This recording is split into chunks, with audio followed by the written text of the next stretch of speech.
Na katika viumbe watu wako katika kundi tatu. Kuna mu'min, kuna kafir, kuna munafiq. Kundi ni tatu.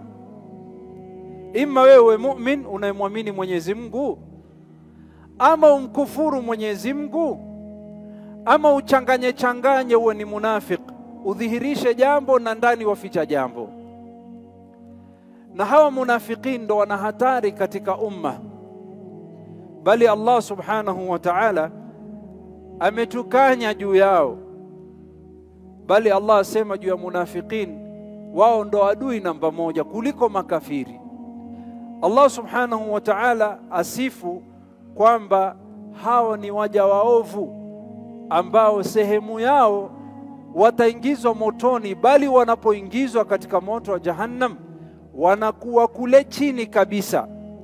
Innal munafiqina fi darkil asfali minan nar.